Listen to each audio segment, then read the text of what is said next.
Welcome to English Reading for Learning. Grandma's favorite.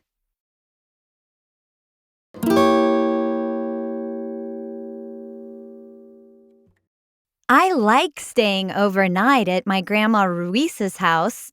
That is, until Grandma starts telling me how wonderful my cousin Maya is.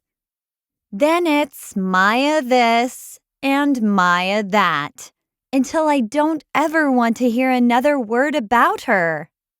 That's why I wasn't too excited when Grandma called me on the phone to come on over and bring your PJs.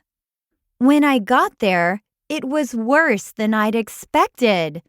There, in Grandpa's big leather rocker, sat Maya, all dressed up and formal-looking and wearing fancy shoes as if she'd just been to a party. "Surprise, Kristen," Grandma Ruiz said. "Your cousin Maya and her parents have traveled in from the East Coast on business. Maya gets to visit with us this afternoon while your Aunt Marcy and Uncle Victor go to a meeting downtown." Maya was squinting at me while Grandma chattered away about how excited she'd been for this surprise get-together, and how cousins ought to get to know each other better, and how Maya's parents wouldn't be back till 5 o'clock to pick her up. I hung my baseball cap in the closet and set my backpack by the stairway, all the time smiling and nodding as if I'd been waiting forever for this chance to spend an afternoon with Maya. Grandpa's chair squawked as Maya rocked back and forth. It's the chair I like best in the house, the one I usually sit in. I sat down on the sofa across from her. Shortly, Grandma went off to the kitchen to see about some lunch, she'd said. That left me stuck in the living room with rocking Maya. She was still petite, but taller than I'd remembered her from her last visit 4 years ago, and she looked sort of pinched in the face.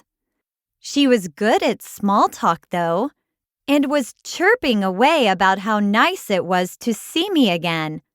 But I could tell that she didn't really think so. She looked about as happy to see me as if I'd been a skunk crossing her path. We sat there a while chit-chatting. I couldn't remember what it was I didn't like about her. The last time she was here, we'd had hours of fun together building caves out of Grandma's sofa pillows. After that, I'd heard about her only through Grandma's tales. Maya taking piano lessons. Maya learning baton. Maya, Maya, Maya. Now Maya was here, looking great with the latest haircut and a sophisticated dress. I glanced down at my jeans and my grubby sneakers. I wished I hadn't come. It was bad enough that she was Grandma's favorite, smarter, tinier, and more talented than I was. But sophisticated too? This was too much. Maya's words crashed through my thoughts. "I hear you like to skate," she was saying. I was surprised. I wondered how she knew about my skating. "I hear you take piano lessons," I countered. A funny look crossed her face, and she nodded. "I hear you were captain of your softball team," she said. "Wait a minute," I said. "How do you know all of this?" Maya shrugged and looked down. "I hear about you all the time from Grandma's letters. You're her favorite person to write about." I couldn't believe it. Then I looked at Maya's face. Could she be jealous? Of me? The only thing I could think of to say was, "You marched in the Memorial Day parade with your baton unit, didn't you?" Maya looked up. "How do you know all these things about me?"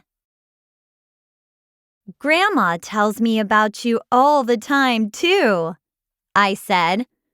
"I even know that you wear a size 3 shoe." Maya laughed, then slipped off her shoes and sat cross-legged in the rocker. She smoothed her dress over her legs.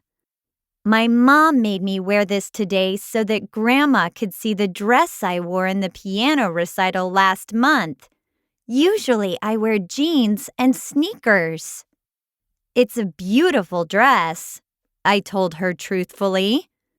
"Do you think you'd ruin it if—" Then I chuckled and said, "Well, I guess we're too old to make caves out of the sofa pillows."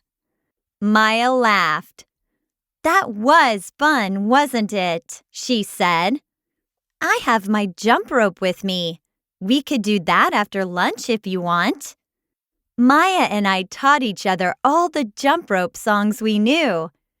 Grandma helped twirl the rope and even taught us a few jump rope rhymes that she had sung as a girl. 5 o'clock came too soon. While Maya's parents were in the kitchen talking to Grandma, Maya and I promised to write to each other. She also promised to ask her parents to let her come back in the summer for a week-long vacation with me at Grandma's. As Maya and her parents drove off in their rental car, Grandma and I stood on the front porch and waved goodbye until they were out of sight. "Isn't Maya a lovely child?" Grandma said. "She's really nice," I agreed. "Did you know that she got all A's on her report card last grading period?" Grandma asked as we went back into the house. I smiled, knowing now that Grandma had 2 favorites. "No, Maya forgot to tell me that," I answered. Thanks for watching and listening. Please click like and subscribe for new and latest uploads.